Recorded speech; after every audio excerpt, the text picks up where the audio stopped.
My mother left the children at my doorstep because I moved out from her, so I called the police. I am Ethan, a 22-year-old, and I left my parents' home when I turned 20 because living there was unbearable. They constantly favored my younger siblings, used me as unpaid help, and acted like everything I had was theirs, too.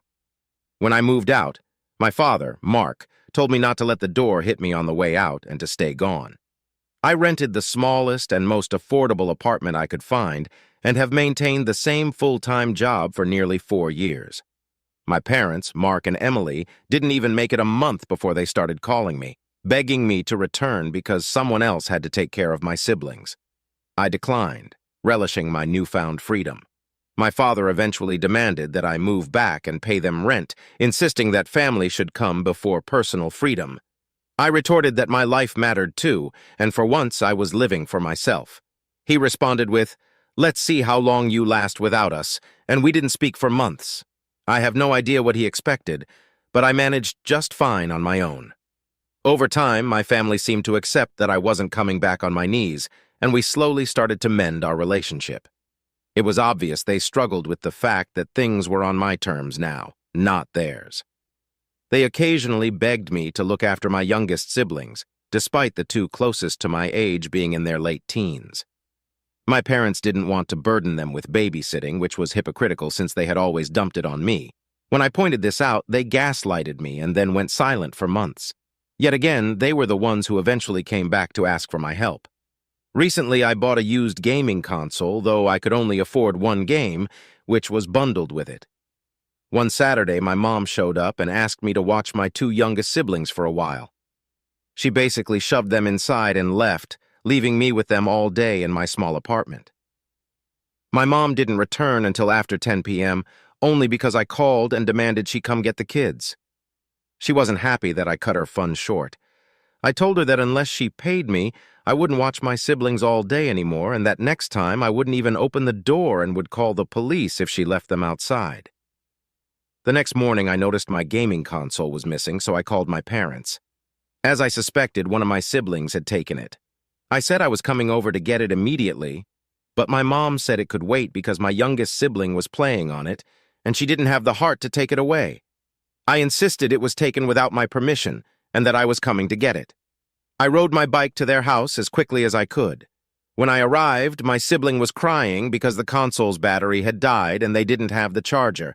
I demanded it back, but my dad took it and said I could have it back when I agreed to help out with my siblings more.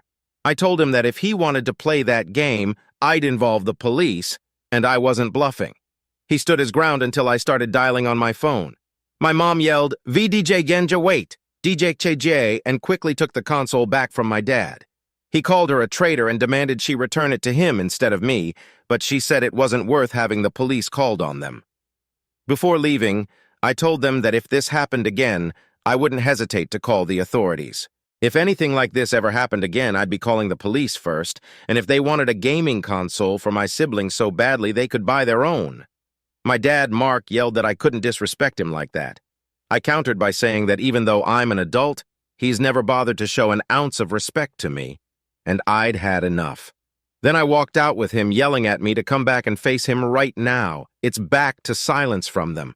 My mom, Emily, texted me once, begging me to still watch my siblings. I said that if she wanted me to babysit so badly, she could pay me, and I'd only take the money in advance because I wasn't doing it for free anymore, especially after they stole from me and tried to keep me from getting my property back. They don't own me. I'm an adult with my own place and my own life, and they can either get used to it or get lost. It's been over a week since that text conversation, and none of them have talked to me again, which is fine. They can deal with their own messes. Update. Wow, I can't believe I forgot about this account for nearly a year, but I was watching Reddit videos online and randomly saw my original post, and I realized I had totally forgotten to make an update. So I've come back to give one. There will be police involvement and some mild brawling towards the end. I don't know if that qualifies as a trigger warning, but I just figured I'd mention it. As some know, I previously posted about my parents refusing to give back my Nintendo Switch when one of my siblings stole it, and many commenters had a lot to say about the nonsense my parents were doing and suggested calling the police or CPS if my parents ever dumped my youngest siblings off at my door without asking again. Well, I waited and waited, but there was no contact between us for around 3 months since the last time my mom called, and I refused to watch my siblings without being paid. Then it finally happened. My parents called me out of the blue, wanting me to babysit, and they acted like the prior incident with the Switch never happened. I told them I was not going to babysit unless they paid me, and it had to be a day that I had off work. My schedule had also shifted, so I no longer had Saturdays off. I actually asked my boss for that, since Saturdays were the days they asked me to babysit the most. Plus, picking up an extra shift was better for me financially. My dad got furious as usual and said that I needed to man up and help out. So I pointed out that he needs to stop acting like he has control over me, and that technically, I'm manning up for myself and my own life, just like he always claimed he did at my age.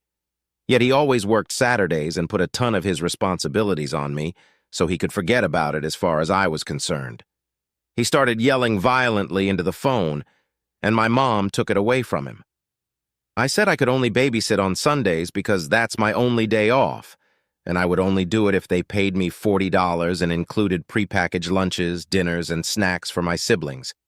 I wasn't going to waste my money providing food for them. That's not my job. And if they took anything from me, like when my Switch was stolen last time, I would get the police involved to get it back. I saved the receipt when I bought it and documented the serial numbers, so I'd have no problem proving to the police that it's mine. My mom's angry side kicked in, and she started swearing like a sailor who just broke a tooth at me.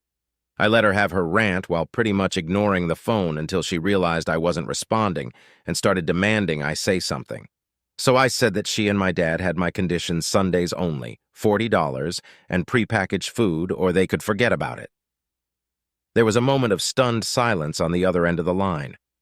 There was silence on the line, and then my mom went off on me again, saying that my younger siblings, who are 13 and 16, had to step up to help because I wasn't around anymore and they needed a break. I laughed and said, "Oh, like how you guys gave me breaks. Like never." My mom tried to argue that it was different because I was the oldest child. I told her it wasn't different at all. They had parentified me, and I missed out on a lot of my childhood because of it. Now I'm living my own life without them, and it's hypocritical of them to act like I should step up again when I'm no longer living there.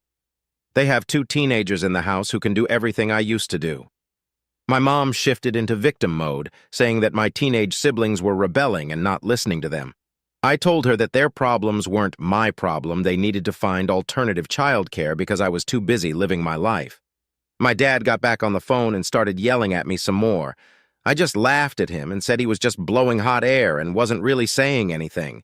My mom took the phone back and pleaded with me one more time. I reiterated, "Sundays only with prepackaged food and $50, and I wouldn't hesitate to call the police if any threats were made or any of my stuff got stolen."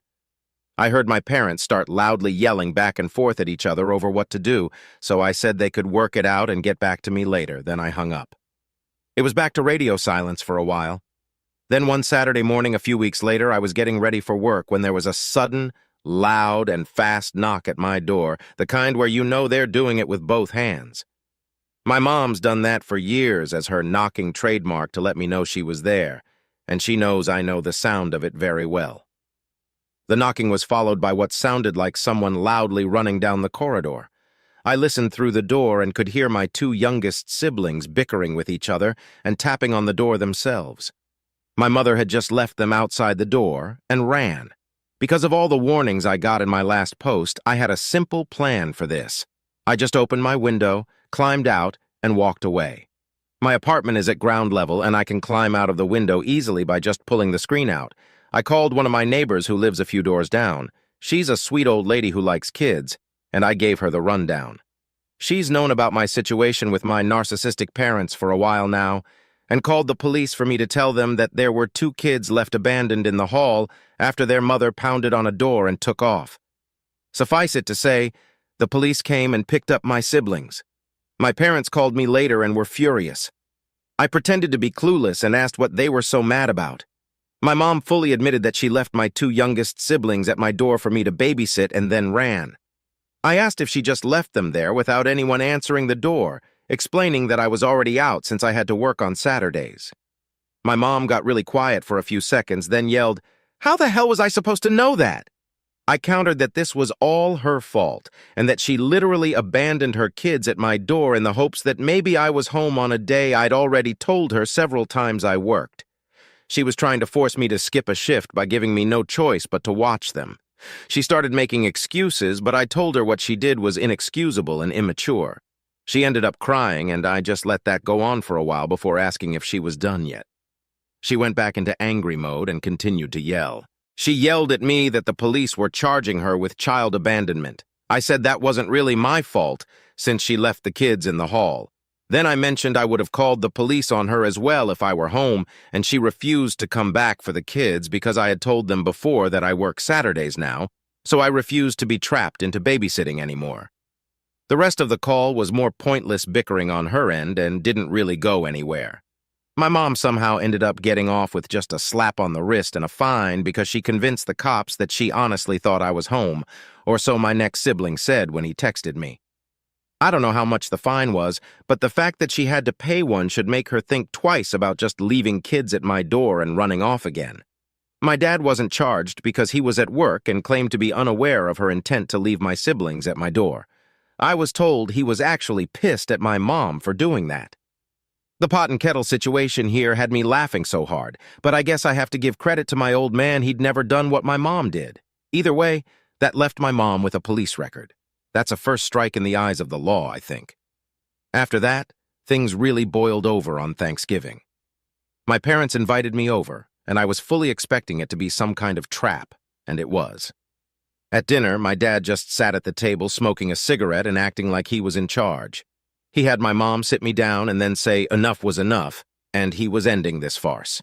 He told me that I needed to move back home and pay rent to help with their mortgage and bills, as well as help parent my siblings because they don't have any time to themselves anymore, and the fine my mom had to pay hit their finances hard. I just said no, plain and simple, and I kept that up no matter how much he tried to order me. He ended up getting so angry that he actually attacked me, and he's not a small man. I thankfully am not either, as I've been hitting the gym for months and learned some amateur fighting. I had my steel-toed boots on as well, so I gave him a swift kick in the balls when he came at me, then punched him hard enough in the face that he was down on the floor in an instant. He landed with quite a thud, and even threw up because of the pain while clutching his groin. Then I told my parents that I had my phone recording in my pocket the whole time, and I could easily prove he attacked me first. My dad told me to get out of his house and never come back, and I obliged, but not before taking a turkey leg off the platter and riding home with it to eat. Since then, only my siblings have called or texted me. They said that I'd walked out like a boss, and there are now running jokes in the house about Dad's poor balls. I spent Christmas with a friend's family, and I've got a standing invite to come back for other holidays. Update: my mom was pregnant, and my parents blamed me for losing the baby. Well, now I know why my parents tried to force me to move back in on Thanksgiving. My mom was pregnant with child number 6, and I only recently found out. To start things off, one of my siblings found my Reddit account not too long after my last post, and they showed it to our parents, who in turn showed up at my apartment screaming at me about how I had set them up to get my mom arrested and made the world think they were bad parents. Well, they are. I called them out while standing in my doorway about all the stuff they've done, right down to leaving my siblings at my door on a day they knew I worked. That's bad parenting any way you look at it. It didn't really matter that I set them up because I would have otherwise called the police on Mom anyway when she left the kids at my door, and in the end, it would have made no difference. My dad looked like he was ready to raise a fist to me, and I said that action alone proves me right that they are terrible parents. Then he stated that if he tried to hit me, it would turn out like last time, and I don't think his balls could take another hit from my boots. And yes, I was wearing them. Dad seemed to wince and clench his legs together at the thought of what I did to him last time, so he ended up leaving and dragging my mom out by the hand. He yelled back before leaving the hallway that he expected me to pay them back for the fine they had to pay for child abandonment, since it was all my fault. I told them to off and that I didn't owe them anything. They didn't say anything back. It was just recently that I got some very bad news. My mom had been about 7 months pregnant, and she lost the baby after a bad fall at home when she slipped on wet porch steps and landed face down in gravel. Honestly, I couldn't tell she'd been pregnant at all the time I saw her prior to that. She's a bit on the heavier side, and she has always been clumsy, but not fat just enough that you really couldn't tell if she was pregnant or not. It is sad, and this was her first miscarriage, so she really wanted someone to blame, and that someone had to be me in her eyes, because I destroyed the family by not helping and by costing them so much money. She and Dad showed up at my apartment again with her on crutches, just to say it was all my fault she lost the baby, because I refused to come home and help when they needed me. It turned into a pretty big argument where I called them out on how they were just looking for free childcare and looking to blame me for something that's not my fault. It's not my fault they got pregnant again when Mom was 45 years old, and it's not my fault it happened anyway. Blame it on the rotten old porch Dad was too cheap to ever fix or replace. Well, my father laid his hands on me again when I said that, and I got a sharp right hook from him. Then I ended up kicking his ass one more time. I've never really stopped working out at the gym, and I'm even stronger than I was when I took him down last Thanksgiving. He didn't stand a chance. I blanked out in a rage and ended up breaking his nose and knocking out both of his front teeth before my mom's screaming made me stop. The police were called, and I was put in cuffs while my father had to be taken to the hospital. Thankfully, the hallways in my apartment complex have CCTV, and I had my phone camera going behind me in my apartment as well, so I started recording when my parents knocked. The footage easily showed that my father attacked me first, and I defended myself. I'm essentially in the clear, as it was labeled self-defense, but now my parents are wanting to sue me for my dad's medical bills and the fine they had to previously pay. Dad can't go to work for some time due to the beating I gave him. He's in a neck brace with a broken nose, a black eye, 2 lost teeth, and who knows what else. His beard also had to be shaved off, which he's very unhappy about. He was already pretty much dead to me even before this, so I guess this makes him double dead to me. What little power he ever thought he had as my father is gone. I'm physically much stronger than him, and soon I'll be starting a new job that pays way better thanks to all my hard work these past few months. Maybe with a few years of saving, I'll get a much better place to live. My eldest sibling called me to say I was their hero for beating the crap out of Dad and that they were planning on leaving just like I did when they turned 19.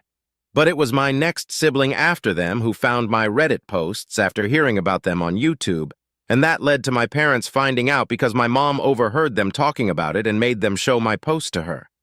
They said she was enraged and started breaking things.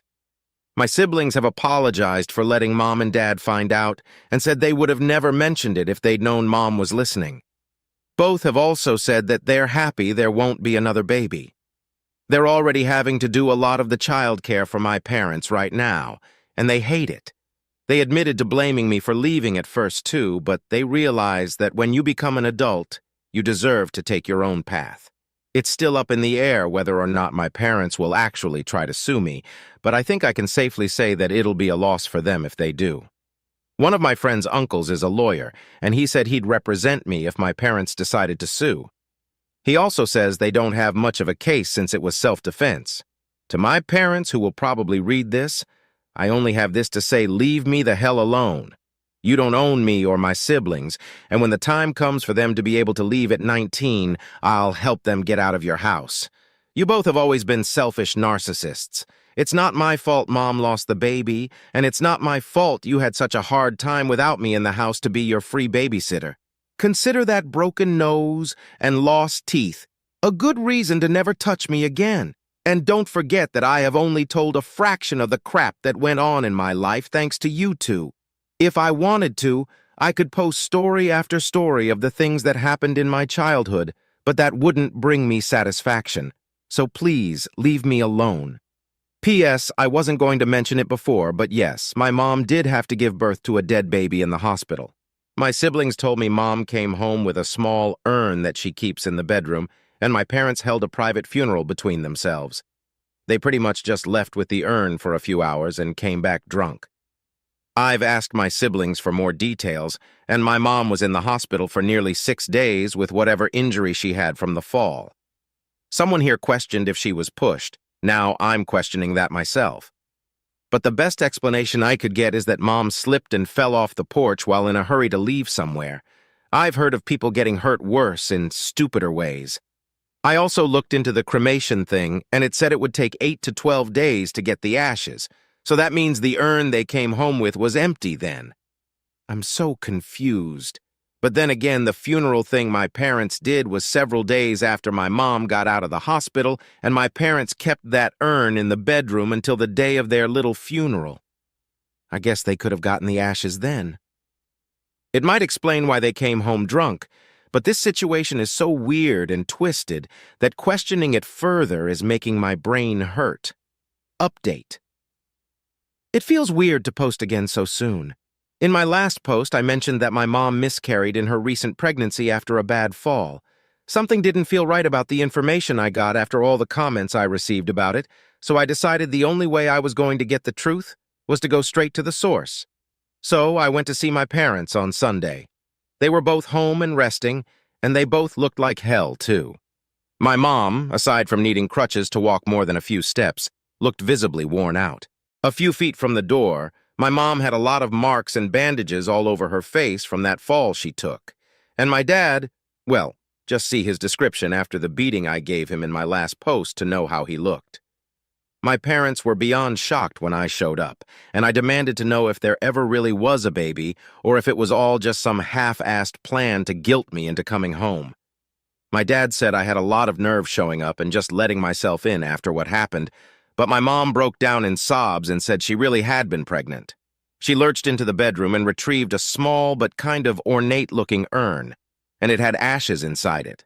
I even checked to see if they looked or smelled like ashes from cigarettes, a barbecue, or something, but they didn't smell anything like that. In fact, I barely smelled anything at all. I asked why they brought home the urn, claiming the ashes were in it before I checked online, and it said it takes at least 8 to 12 days to get the ashes back, and Mom was in the hospital for no more than 6 days. My mom said they bought the urn online and expected to get the baby's ashes back when they went to the crematorium, and they were really upset that they couldn't bring the baby home yet. So they just waited until they could get the ashes a few days later and then went out to get drunk. Mom claimed the crematorium did things a little quicker because she begged them. There were genuine tears in her eyes. I've seen her crocodile tears many times, but this didn't look like that. I got more information about what happened and how my mom fell. She was running late to see her doctor, an OB-GYN or whatever they call them. Mom explained that she overslept while taking a nap and was trying to hurry out to make her appointment. Then she slipped on a toy while trying to get down the steps. The guardrails for the porch had rotted and broken off like 3 years ago, and Dad never fixed or replaced them, so my mom had nothing to grab onto in order to stop her. Down she went, right off the porch, landing face and belly first into the ground. She even showed me marks all over her stomach from where she landed. She told me the baby would have been another boy. I've got 2 brothers and 2 sisters, and there would have been 1 more brother. Then Mom told me that a doctor warned her against ever trying to have another baby because her body might not be able to handle it again due to her age and prior injuries. I kind of figured that was the case after some people messaged me about it, but it didn't make it any easier to hear in person. Finally, I asked the big question: why did she blame me? Mom started to say that the day they showed up at my apartment was just really, really bad or something like that, but Dad finally spoke up and interrupted her. He yelled that it's because it's all my fault. If I'd done like he said and moved back home at Thanksgiving, then I would have been there to help, and now a baby is dead because of me. I yelled at him, saying that if he'd actually bothered to fix the damn porch, then Mom might not have ever fallen, and that's on him. Plus, he didn't even bother to tell me Mom was pregnant back at Thanksgiving, not that it would have changed anything. We continued yelling at each other, and rather than siding with anyone, my mom just left the room crying.